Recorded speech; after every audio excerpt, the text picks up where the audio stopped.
በስመ አብ ወወልድ ወመንፈስ ቅዱስ አሃዱ አምላክ አሜን። ስንክሳር ዘወርሃ ሚያዝያ ዕለት 26 ሚያዝያ። በዛ ዕለት እዚያ ቅዱስ ሱስንዮስ ወዲ ኹሲ ሰማዕትነት ተቐበለ። እዚ ቅዱስ እዚ ናይቲ ዝነገሰ ከሓዲ ዲዮቅልጥያኖስ ዓርኪ ነበረ። መልአኽ እግዚአብሔር ተገሊጹ ሰማዕትነት ከም ዝቕበል ልቡ ከም ዝጸንዕ ገበሮ። እዚ ነገር እዚ ኣብ ልቡ ነበረ። ድሕሪ እዚ ንጉስ ናብ ሃገረ ኒቆሜድያ ለኣኾ ኣምልኾ ጣዖት ክሕድሱ ድማ ኣዘዘ። ቅዱስ ሱስንዮስ ከዓ ርእዩ ኣጸቢቑ ሓዘነ። ካብኡ ናብ ሓደ ቀሺ መልእኽቲ ልኢኹ ናብኡ ጸውዖ። ትምህርቲ ቤተ ክርስቲያን ተማሂሩ ጥምቀት ክርስትና ተጠምቀ። ድሕሪ እዚ ናብ ሃገር አንጾኪያ ተመልሰ። ንሓብቱ ድማ ፍጥረቱ ዝተለወጠ ውላድ ወሊዳ ረኸባ። ቅድሚ እዚ ድማ ጓል ወሊዳ ነበረት፣ ግናኸ ቀቲላ ደማ ሰተየት። ኣብ ልዕሊኣ ሰይጣን ሓደራ። ብስራይ ኣምሳል ዑፍን ተመን ኮይና ትግለጽ ነበረት። ኣብታ ዓዲ ሕፃን ክውለድ ከሎ ናብኡ ትወርድ እሞ ብስራይ ትቐትሎ፣ ደሙ ከዓ ትሰትዮ ነበረት። እዚ ቅዱስ ነዚ ምስ ረአየ ኪናቱ ኣልዒሉ ንሓብቱ ምስ ወዳ ቀተላ። ንሱ ወዲ ሰይጣን እዩ። ንሰብኣያ ምስ ኣቡ ቀተሎ። ንሳቶም ሰብ ስራይ ነበሩ። ብስራይ ሰብ ይሕምሙን ይቐትሉን ነበሩ። ድሕሪ እዚ ናብ ሃገረ ኒቆሜድያ ተመልሰ። ናብቲ ዘጠመቆ ቀሺ ከይዱ ድማ እቲ ኣቡ ዝኾነ ዘጋጠሞ ኩሉ ነገሮ። ናብ ዓዱ ምስ ተመልሰ ድማ ኣቡኡ እቲ ኣቡ ዝኾነ ፈለጠ። ክቐትሎ ደለየ። ናብ ንጉስ ከዓ ከሰሶ። በቲ ግዜ እቲ ቅዱስ ሱስንዮስ ናብ ቤት ጣዖት ከደ። ንጣዖታት ብሓይሊ ጎይታና ኢየሱስ ክርስቶስ ናብ ሲኦል ክወርዱ ኣዘዞም። ሽዑ ምድሪ ኣፋ ከፊጣ ወሓጠቶም። ጣዖታት ከም ዘጥፍአ ዜንኡ ተሰምዐ። ኣቦኡ ከዓ ደጊሙ ናብ ንጉስ ከሰሶ። ንጉስ ኣብ ልዕሊኡ ተቖጥዐ። ዓብይ መቕጻዕቲ ክቐጽዕዎ ኣዘዘ። ሳቐይዎ፣ ብኸቢድ ሓጺን ወቕዕዎ፣ ብመንኰራኩር ኣርገጽዎ። ንእኽሊ ብዘኺድሉ መኸዳ ኣኼድዎ። ኣብኡ ኣብታ ዓዲ ጓተትዎ። እግዚአብሔር ከዓ የጽንዖ፣ ኣብ ኩሉ ስቅያቱ የዕግሶ ነበረ።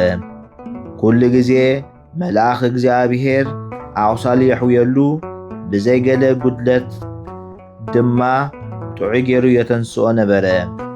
ብዙሓት ሰባት ነዚ ርእዮም ብእግዚአብሔር ኣመኑ።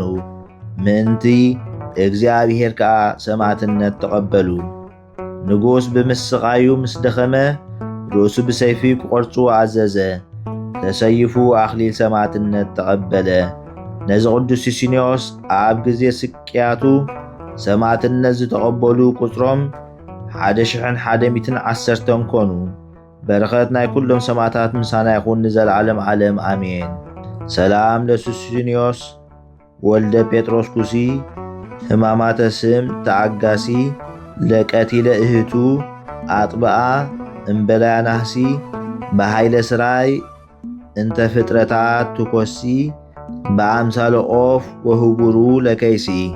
ሰላም ንሱስንዮስ ወዲ ጴጥሮስ ኩሲ ናይ ሰማዕትነት ስቓይ ተዓጋሲ ንቕትለት ሓብቱ ዝጨከነ ዘየናህሲ በሓይሊ ስራይ ጌራ ንፍጥረታት ትበልዕ ትኾሲ በምሳል ዑፍ ብሕብሩ ንኸይሲ።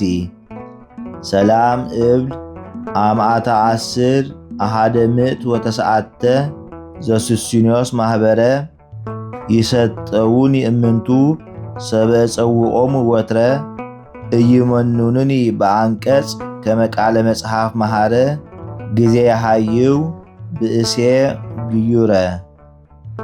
ሰላም እብል ኣማኢት 10 109 ናይ ሱስንዮስ ማሕበር ንሳቶም ይመልሱለይ ክጽውዖም ከለኹ ኣዘውቲረ ኣይግደፉኒ ኣብ ደገ ቃል መጽሓፍ ከም ዝመሃረ ኣብ ዘድሕንሉ ንሰብኣይ ጭኑቕ ግዩረ። በዛ ዕለት እዚኣ ዮሃንስ ወዲ ጸራቢ ብሰማዕትነት ሞተ። እዚ ቅዱስ እዚ ካብ ሃገረ ነነዌ እዩ።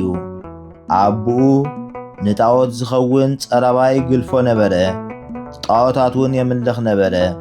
ኣዲኡ ግና ክርስቲያን እያ። ውላድ ምስ ሰኣነት ናብ እግዚኣብሔር ለመነት። ነዚ ቅዱስ እዚ ድማ ወለደት። ብሕቡእ ኣጠሚቓ ኸዓ ዮሃንስ ኢላ ሰመየቶ። ወዲ 8 ዓመት ምስ ኮነ ነብኡ ይለኣኾ ነበረ።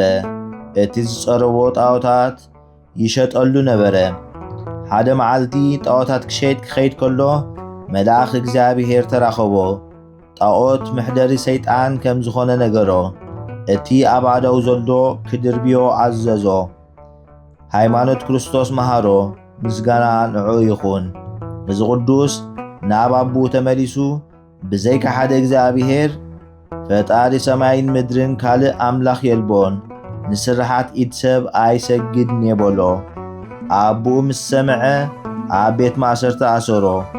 ኣዲኡ መጺኣ ድማ ልቡ ከም ዝጭክን እሞ ምእንቲ ስም ክርስቶስ ደሙ ከም ዝኹዑ ኣተባብዓቶ። ምስጋና ንጎይታና ይኹን።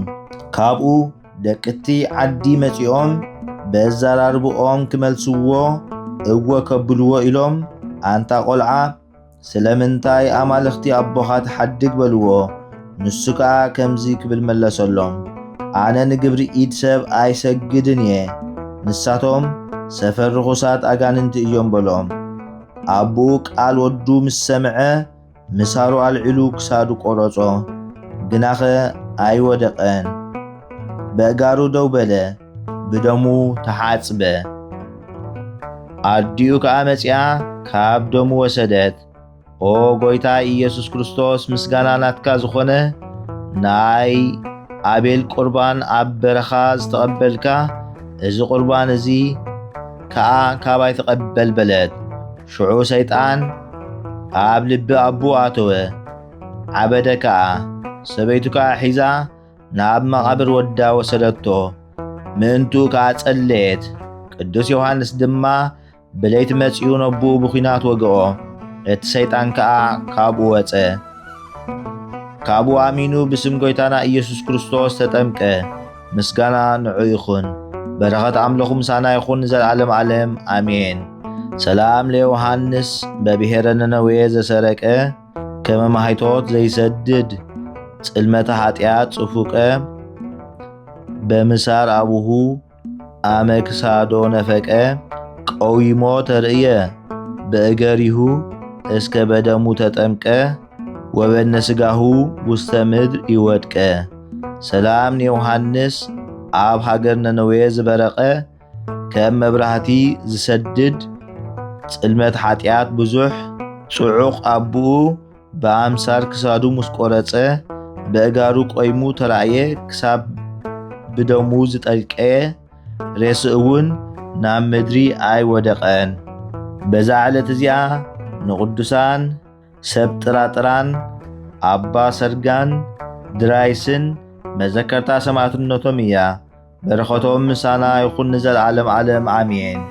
ዘቕረብክዎ ማህሌት ኣዘኻኺራ ኢላፍ ካብቶም ኣዘውቲሮም ዘገልግሉኻ ኩሉ ግዜ ብዘይ ምዕራፍ እንዳኸንብብ ተቐበል ናይ ድኽነተይ መጽሓፍ ዝገበርካ ጎይታ ናይታ መበለት መባእ ውኩፍ ካብ ዘእተውዎ ሃብታማት ናይ ሃብቶም ተረፍ ቅዱሳን ነቢያት ሐዋርያት ውን ሰባኽያን ሰማዕታት ምስ ጻድቃን ደናግል ከዓ መነኮሳት ውን ሄራን ባርኾት ባርኹ ማሕበር እዛ ቅድስቲ ቤተ ክርስቲያን ካብ ዝዓበየ ሽማግለ ክሳብ ዝነኣሰ ህፃን ንዝጸሓፎ ብመጽሓፍ ንዘጸሓፎም ብምድራስ ንዘንበቦ ንዝተርጎሞ ብልሳን ሓዲስ ንቓልውን ዝሰምዐ ብእዝኒ መንፈስ ብጸሎት ኣድዩ ማርያም ዓራቂት ካብ ኩሉ ምባኣስ ኣሕቢሩ ይምሓረና ኢየሱስ ክርስቶስ።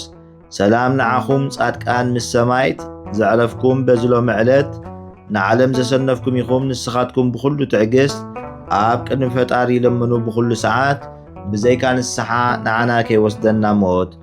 ሰላም ንዓኹም ናይ ዛዕለት እዚኣ ጻድቃን ኩልኹም ሰብኡትን ኣንስትን በብኣስማትኩም ቅዱሳን ሰማይን ምድርን ማሕበር ስላሴ ንስኹም ምእንቲ ማርያም ኣዲኡ ዘክሩና ብጸሎትኩም ንኽትሕልውና ተማሕፂና ኣለና ብናይ ክርስቶስ ደም።